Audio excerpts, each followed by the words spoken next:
to go over our vocabulary. I'm actually going to do it out of order. And I'm going to see if you can tell me now what these vocabulary words mean. Because we've done these vocabulary words for 3 days now. This would be day number 4 that we've gone over these vocabulary words. So let's see if maybe you can tell me in your own words. It doesn't have to be exactly the same words that I've been using. Let's see if you can tell me in your own words what these words mean. Because that way, when we take our vocabulary test on Monday, you're ready. You've got those words in your brain. So here we go, shuffling them up a little bit. Okay, here we go. First vocabulary word that I would like a definition for is, dangerous. What a dangerous way to start out. Number 2 in our vocabulary, it's on page 102 in your book. What does dangerous mean? Ooh, Yanessa, your hand went up right away. Yanessa, if you want to give it a try, what do you think dangerous means? It means like it's really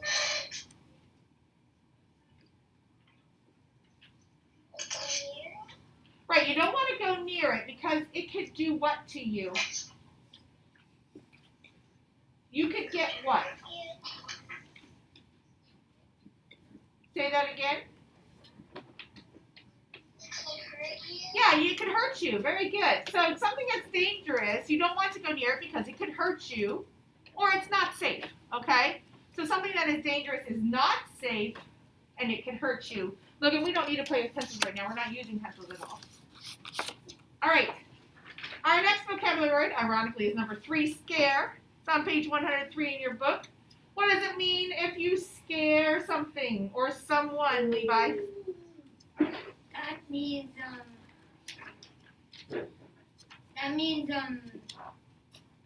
like make them jump a little. They might jump a little because why? What do you do if you scare them? They might frighten you. You make them feel afraid, Yeah. or you make them feel frightened, or maybe they make you feel afraid, or make you feel frightened. Okay, our next vocabulary word, pulling out of the middle of my pile here, insects. An ant is a kind of insect. Fly is a kind of insect. What are the 3 things we need to remember about insects? Derek, can you tell me one of the 3 things to remember about insects? They have 3 body parts. What's another thing, Tim, to remember about insects? That they have 3 body parts. That's what Derek said. They have 3 body parts. What else?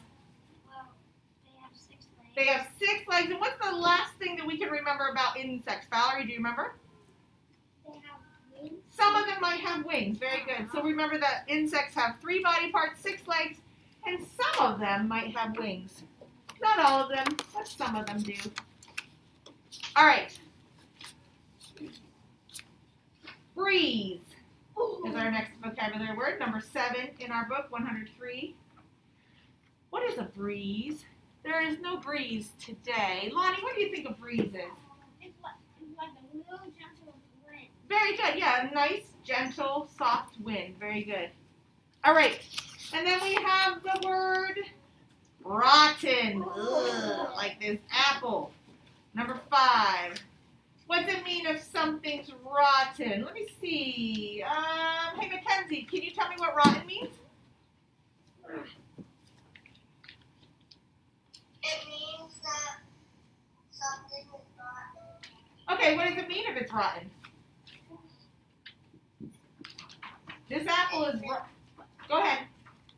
It's been sitting there too long. It might be sitting there too long, so it might be really old. What else can we say if something is rotten? Rosemary, what else can we say if something is rotten? Like it's decayed and it's been left out for a long time. Right, it's left out, it's been decaying, which means it's breaking down. Jake, what else can we say if it's rotten? Spoiled. It's spoiled. Yeah, I like that word spoiled, because spoiled means what, Jake? Spoiled means that it is what? Is it good for you to eat? No, So it's what? not good for me to eat. Yeah, what word means not good? The opposite of good is bad. Yeah, it's bad. It's bad. It's spoiled. Derek, it's wrinkled. It's old. It's not good to eat. Maybe it's slimy. Maybe it's smelly. Maybe it's gushy. But to a fly thinks, oh, it's yummy. Yeah, it does. Okay. Now, judge. This is a tricky one, too. Judge, number 8 is in our vocabulary on page 103. If you judge someone or something, what does that mean that you are doing when? It means like you're deciding who it like making up your mind of who gets what or something like in a competition, like let's say you're in a dance competition, there's gonna be judges that are going to judge you of how good you do. Okay, so when somebody judges you, they decide what they think about something or someone. So if you are judging something, you are deciding what you think about it. Okay? Or if you're judging someone, you're deciding what you think about it. Could be good, could be bad. You have in your brain your own opinion, your own decision, what you think about someone. Jose, I haven't even asked a word yet, so just keep that hand down. Thanks. My next word is screaming. It says if you see a wasp, make sure to walk away quietly. Don't run away screaming, because Jamie, if I'm screaming, what am I doing? It's making a loud noise, and what kind of noise is it? It's loud, and it's also what kind? It might be a lot because it's loud. Tim, it's also what kind? Screech. It's like a screech, which is what kind of noise? Is it a low, deep noise? A scream. It is a scream because it's what kind of noise, Jamie? High. It's a high noise. It's a really high-pitched noise, okay? It can be loud, but you can scream quietly. So it doesn't have to be loud. It doesn't have to be loud, but what you do need to remember that a scream is a high sound. Not like a yell, which could be a low sound. Hey! Okay? All right, and then last but not least, we have sticky. Ew, this spider web is sticky. I walked through a spider web yesterday when I was walking the dogs in the woods, and it was all the way across the trail. But because it was kind of darkish when I was in the woods, I didn't see it, and it smacked me in the whole face. Oh, it was so gross. And then I was really worried there was still a spider in it. It was like climbing on me. Oh, because that spider web was super, super sticky. If it's super sticky, Derek, what's that mean?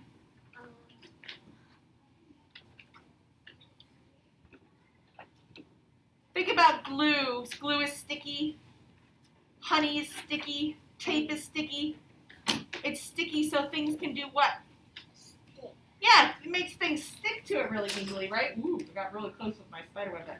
Yeah, things get stuck to it really easily. Okay, fantastic. Now, let's go. This time I want you to turn in your book to the story that goes along with our story, Diary of a Spider. It's called The Swallow and a Spider, and it starts on pages 134 and 135. So turn to page 134 and 135 in your book. I'll go there in my book here too.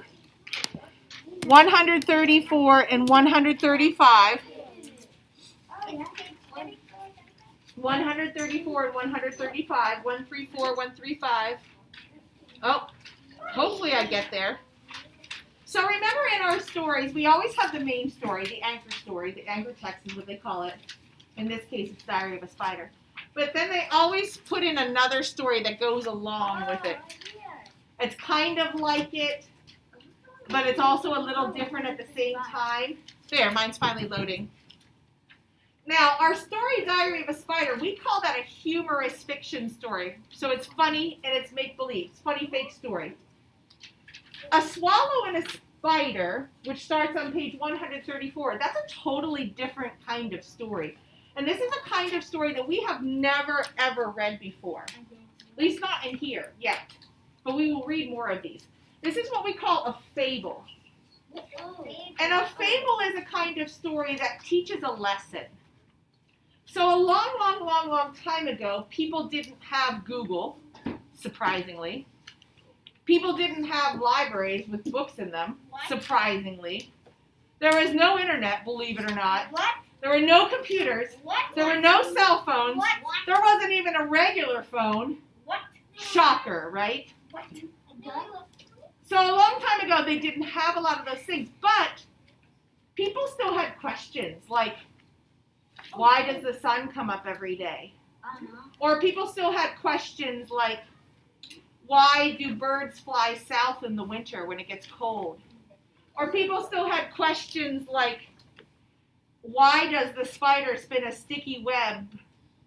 And why does a bird have wings? They always had questions. And so what they would do is a lot of times they would make up stories that explained those things. And they also would make up stories that would teach a lesson. So just like our Sanford Harmony lessons, we were practicing how we could be good friends and do nice talking and use nice words and share things and that kind of stuff. These kinds of stories are kind of along that line where they give us ideas of how we can be good and what we can do to help ourselves make good choices, okay? And all of these fables have a moral.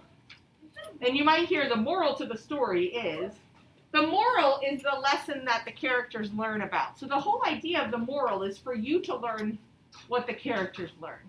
The lesson that the characters learn. Bless you, okay? So as we read through this one, what we'll try to do is see if we can figure out what the moral of the story is. Now, this one would be like a play. If you've ever seen a play, there's characters. Alina, you gotta stop. There's characters on the stage that say certain parts, they act it out. Kind of like a TV show, only on a stage in real life, okay? So if we were able to do it as a play, we would have the narrator, the spider, and the swallow as our characters.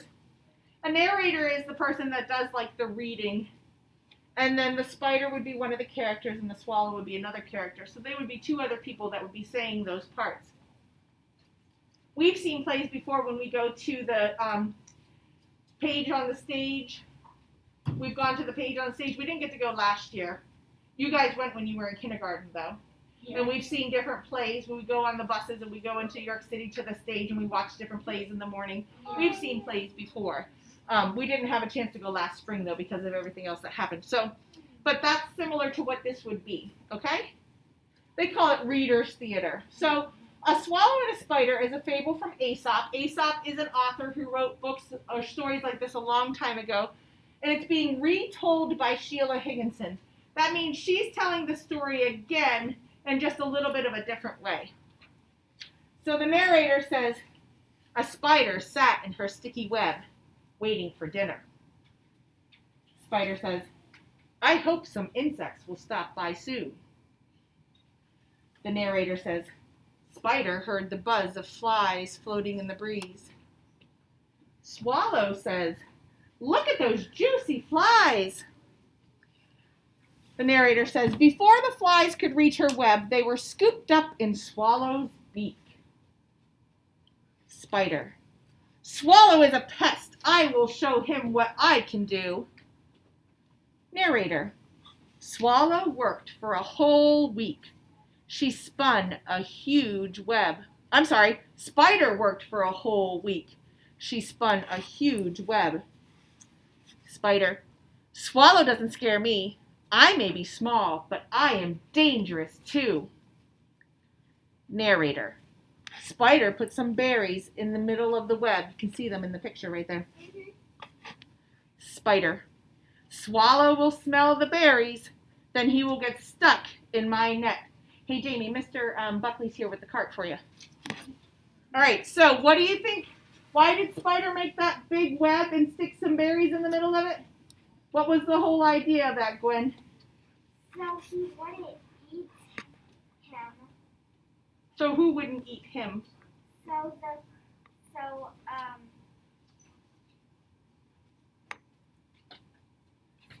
couldn't eat him Not so Swallow wouldn't eat him.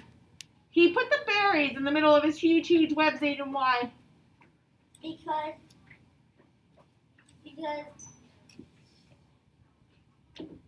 he Swallow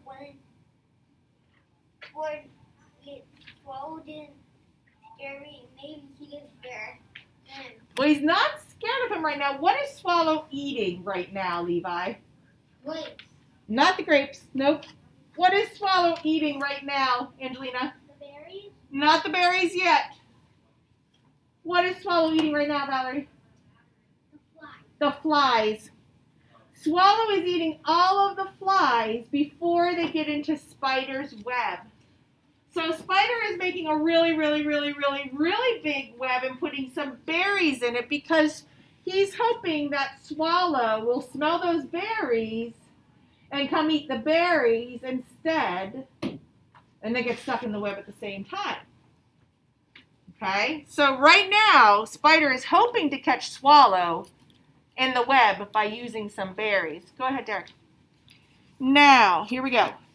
On the next page, let's see what happens. The narrator says, Spider watched and waited and watched. Swallow says, I smell something delicious. Those berries are just waiting for me. Spider says, those berries aren't for you. Don't eat them. They're rotten. The narrator says, Swallow scooped up the berries and flew right through Spider's web. He didn't even hear Spider screaming at him. Spider says, I can judge what I am good at doing. I am good at building webs to catch insects, but I am not a good bird catcher. I'll go back to my web and wait for a juicy fly. So did Spider's plan work? No, Spider's plan did not work at all. He tried to catch Swallow so that he could just eat berries instead of flies. Swallow ate the berries and flew right through the web at the same time, so that just didn't work for him at all. What do you think the lesson is in this story? What do you think the lesson is in this story? Angelina, what do you think? If you don't like someone and don't bother to do it.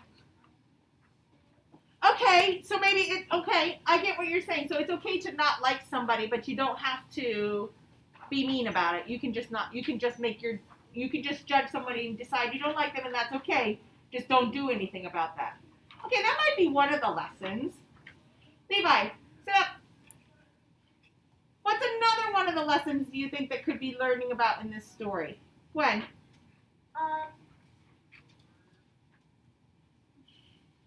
Go ahead and put it in your backpack, Jamie. Don't make something, like when you're not friends with someone, don't try to make it worse, or else it's just gonna get worse and worse. Yeah, kind of like what Angelina was saying. You don't have to like everybody, but if you don't like somebody, that's okay, but don't make it bad for them, okay? Was Spider good at catching a bird? No. No. Are we good at everything? No. No.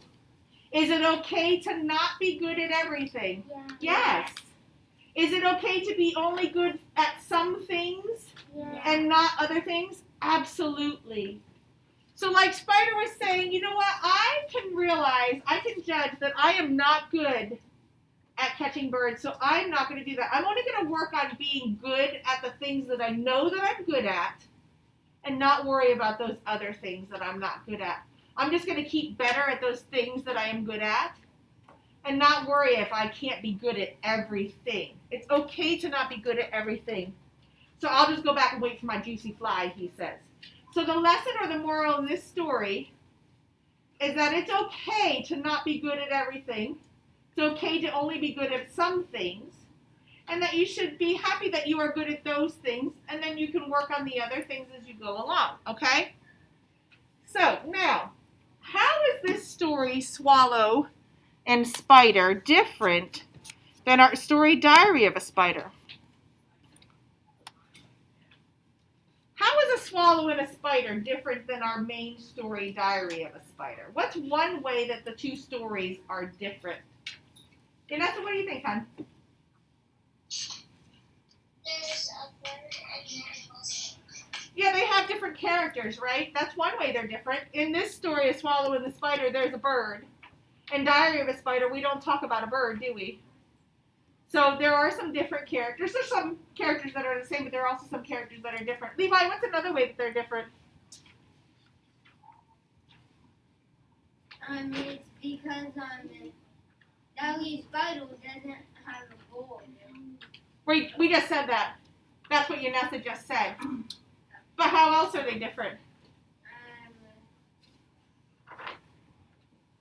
But Diary Spider has a fly as a friend instead. Okay, yeah, we just talked about how some of the characters are different, but how else are the two stories different?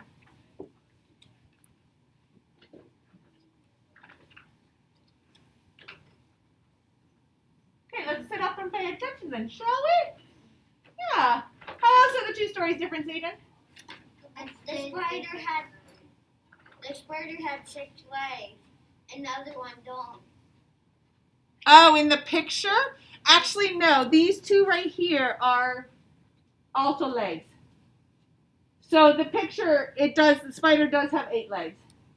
Okay? But how else are the stories different? Alina, what's one way the stories are different? Like the Diary of a Spider, he has a pet fly, and this one has like a bird, and this one. We talked about how there's a bird in this story and how there's not a bird in the other story. So we have talked about how the characters are different. But other than the characters being different, there's more differences with the two stories. There's more ways that they are not the same. Gwen, can you give me one? Yeah. Diary of the Spider, they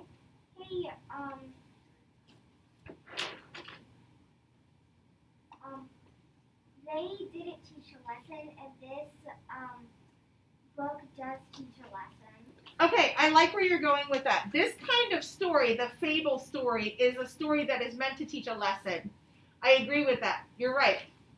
Now, Diary of a Spider kind of did teach a lesson a little bit, but that's not the kind of story that it was, even though it did teach a little bit of a lesson that it's okay to be different than other people and still be friends. But that wasn't what the whole idea of that story was. This whole idea of this story is to teach a lesson, to learn, so you can learn about something. Okay, so you're right. Because this kind of story is a fable, and the Diary of a Story is what? The Diary of a Spider is what kind of story? What do we call the Diary of a Spider story? It's what kind, Angelina? Humorous fiction. So it's a funny fake story. So it's a totally different kind of story. There are two different kinds of stories. What about how the story looks in the book? How this story is written compared to how the Diary of a Spider story is written. How is that different? Jamie, did you want to give it a try?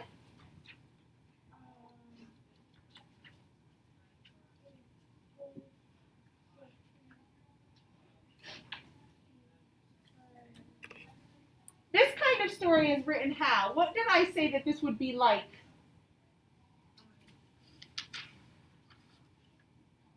Our fable story is written like what?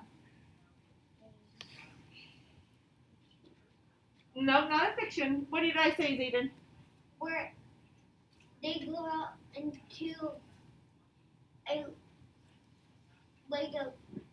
movie theater, and they can actually start the actual movie. Yeah, like a play. They go to like a theater. It's not necessarily a movie theater, but it could be. They go to a theater where they can act out the parts. So the characters pretend, or people pretend that they are the characters. Maybe they wear costumes and things like that, okay?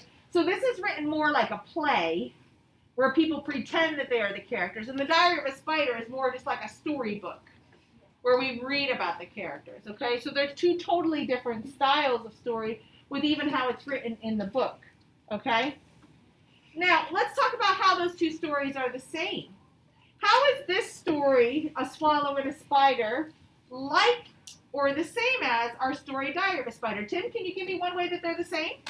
That they both have spiders in it? Yeah, they do both have spiders in it. Spiders are main characters in both of the stories. What's another way that they're the same, Alina? The nonfiction. They are not nonfiction. That would mean that they would be fact. Oh. They are Fiction. fiction. They are make-believe stories. Yes, they are both fiction stories. Even though it did not say that the fable was fiction, it is a make-believe story. Okay, it's a made-up story. Angelina, what's another way that they're the same? That they both have spiders. They do both have spiders. They are both make-believe stories. Yes, Stephen? They both have words. Well, they do both have words because they're stories. So there's authors for both of them, and there's illustrations for both of them too, right? They both have drawings because they're fake stories. They're going to have drawings. Jamie? They both have Well, yeah, because they both talk about spiders. Gwen?